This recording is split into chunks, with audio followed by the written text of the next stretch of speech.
Hey folks, hey, welcome, episode 3 of the Vitruvian Live. Wow, we keep going, so far so good, but not everything is going so well.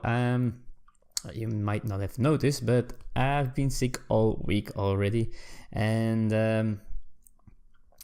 I went back to work this morning, and it just didn't work out. I was feeling so bad, and I knew I should not have gone to work, but I had a feeling of guilt towards my colleagues because, if I'm not there, then somebody else has to do my job, and then their work keeps lying there untouched. So I felt so bad, so I went to work instead of going to the doctor, but I think I was there for about 2 hours, and it just didn't work out. So I rushed to the doctor again because I know, it might be different in other countries, but my doctor, he has these free hours where, not free because you have to pay him, but you can go there between 9 and 10 in the morning, and then in the evening between 6 and 7, I think. So very short windows to get there and get an examination and stuff.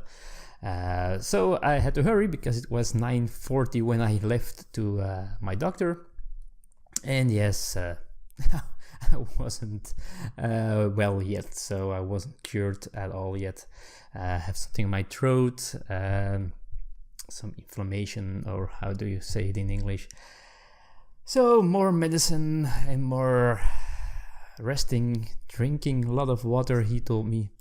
And resting gets this sickness out of me before I contaminate any other colleagues. That would be even worse. But still, I didn't like it. I really wanted to be back on the job, and so that we were back in full force there. So sadly enough, that didn't turn out as I planned. But more exciting, we're at episode 3, so I'm still doing this. That's pretty cool. What else? As I said before in the introduction, in the first episode, I said it could be about anything, these vlogs. And yesterday in Belgium, you might have seen it in the news because apparently it went worldwide. There is again this big scandal in football, and as maybe the American people here say soccer. So soccer or football is very big in Belgium. And you might remember that the Belgian national team, they had this year the 3rd place at the World Cup. So that was pretty cool. But the Belgian teams, they are not that strong. We have good players, but they mostly don't play in Belgium anymore. They play in big European teams. Now, apparently there is this broker, this guy who has, all these good players, in his contract, his portfolio, I don't know how you call it. And he got arrested yesterday because he is being accused or suspected from fraud. And apparently he took millions and millions of euros, dollars, whatever, and put it in his own pocket instead of, clubs, the players, and so on and so on. Now, that being said, those things happen. It's not too, it's bad. It's really bad, and he should be punished if it's true, because of course there's still an investigation going on, all that kind of things. A lot of people got, there were a lot of warrants for to search people's house, to search the offices of many teams here in Belgium. And so we'll see, there might be a lot of things going on here, a lot of people involved. So that's very exciting to see what's going on, but not that good, of course, because it puts a dark shadow over the sport, right? And that's so sad, especially besides the fraud, besides the embezzlement of money and all that stuff, which is something you shouldn't do, of course, but if you take 1 million out of 200 million, nobody really gets hurt that much. I guess maybe it is, but I'm not sure. But the other hand, there is also talking of match fixing, and that's of course something else. Now, this has less to do with money and stuff like that, but in some way I think that match fixing problem that might be there. So there are some teams that and some referees and stuff like that that are being suspect of fixing matches, but that also gets the supporters, just the regular people involved and as a victim and stuff like that. So somehow, somewhere, this one team or more teams have been the victim of match fixing, and other teams might have had profit by it.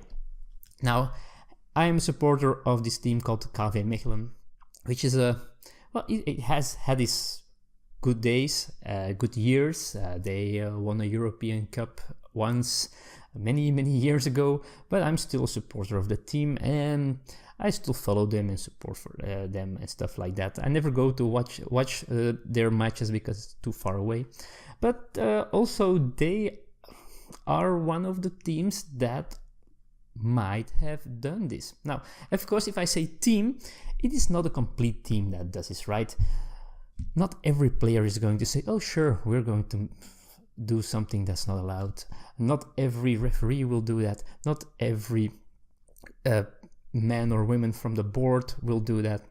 There's just a select group of people, or maybe only one, that does this, but it sets that team in a bad daylight.